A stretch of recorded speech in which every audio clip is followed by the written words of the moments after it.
భారతదేశంలోని గోరఖ్పూర్ ప్రాంతానికి చెందిన స్వామి పరమహంస యోగానంద ఒక యోగి ఆత్మకథలో ఆధ్యాత్మిక విషయాలను కొన్ని తెలుసుకుందాం.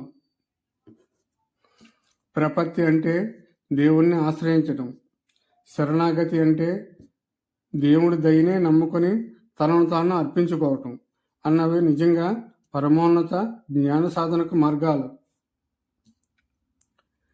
యోగానందుడి ఒక ప్రశ్నకు శ్రీ యుక్తేశ్వర్ గురువు గారి సమాధానం: చావవలసి ఉంటే చావముకుందా, దైవ బలం వల్లనే కానీ తిండి బలం వల్ల బతుకుతానని ఎన్నడూ నమ్ముకు. పుష్టినిచ్చే పదార్థాలన్నీ సృష్టించినవాడు ఆయన, ఆకలి పుట్టించినవాడు ఆయన. తన భక్తుడి పాలన పోషణ ఆయన తప్పకుండా చూసుకుంటాడు. అన్నం నిన్ను బతికిస్తుందని కానీ, డబ్బు పోషిస్తుందని కానీ, మనుషులు పోషిస్తున్నారని కానీ అనుకోకు. ఆ ప్రభు నీ ఊపిరి కాస్త దిగలాగేస్తే అవేమన్నా నీకు సాయపడతాయా? అవి కేవలం ఆయన ఉపకరణాలు మాత్రమే. నీ కడుపులో ఆహారం జీర్ణమవుతున్నది ఏదో నీ నేర్పు వలన. నీ విచక్షణ ఖడ్గాన్ని ఉపయోగించుముకుందా. ఉపకరణ బంధాలని భేదించి ఏకైక కారణమైన భగవంతుని దర్శించు. మామూలు ప్రేమ స్వార్థంతో కూడుకున్నది. తామస ప్రధానమైన కోరికల్లోకి, తృప్తుల్లోకి దాని వేళ్ళు పారి ఉంటాయి. కానీ దివ్య ప్రేమ షరతులో లేనిది, ఎల్లలో లేనిది, మార్పు లేనిది. భేదకమైన విశుద్ధ ప్రేమ స్పర్శతో మానవ హృదయానికి చాపల్యం మటుమాయమైపోతుంది. ఓయి అనుమానం మనిషి, నిబ్బరంగా ఉండు. దేవుడు మనతోటే పనిచేస్తున్నాడు. నీ భయానికి కారణమైన దానికి ఎదుటిపడి చూడు, అది నిన్నింకా ఇబ్బంది పెట్టదు. మోహం మనుషుల్ని గుడ్డివాళ్ళని చేస్తుంది. మనం కోరుకునే వస్తువు చుట్టూ అది ఒక ఊహాకల్పితమైన అందమైన ఆకర్షణ ఒకటి ఏర్పరుస్తుంది. నిన్ను మార్చి ఒకసారి బలహీనుగాను మరొక మారు బలంగాను చేస్తున్నవి నీ ఆలోచనలే.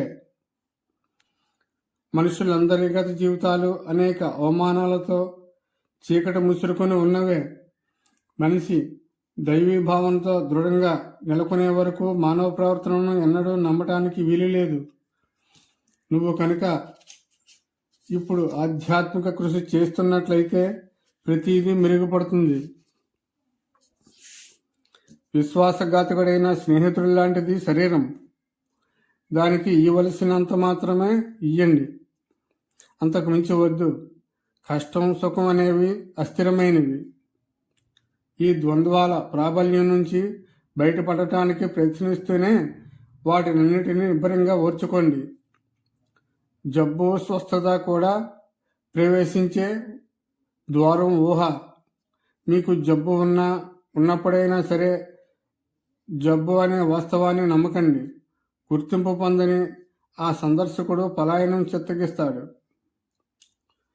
ఈ భూమి మీద ఉచితంగా లభించే గాలి పీలుస్తున్నంతకాలం కృతజ్ఞతాపూర్వకమైన సేవ చేయవలసిన బాధ్యత మన మీద ఉంటుంది. ఊపిరి ఆడిన సమాధి స్థితిని పూర్తిగా సాధించినవాడు మాత్రమే ప్రాపంచిక విధుల నుంచి విముక్తుడైపోతాడు. చెడ్డ కోరికల్ని ఇప్పుడు నాశనం చెయ్యి, లేకపోతే అవి నీ సూక్ష్మ శరీరం భౌతిక కోసం నుంచి విడిపడ్డ తరువాత కూడా నీతోనే ఉంటాయి.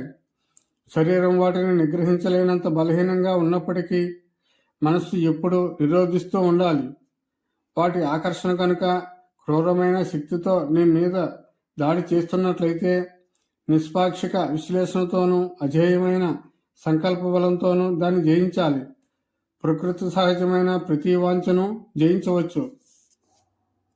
దైవ సాక్షాత్కారం పొందాలంటే అన్ని దుఃఖాలకి అంత్యక్రియలు జరిపించడమే నన్న సంగతి గుర్తుంచుకోండి. కండరాలు నిద్రలో విశ్రాంతి పొందుతాయి, కానీ గుండె, ఊపిరితిత్తులు, రక్త ప్రసరణ మండలం ఎడతెరపు లేకుండా పనిచేస్తూనే ఉంటాయి. వాటికి విశ్రాంతి దొరకదు.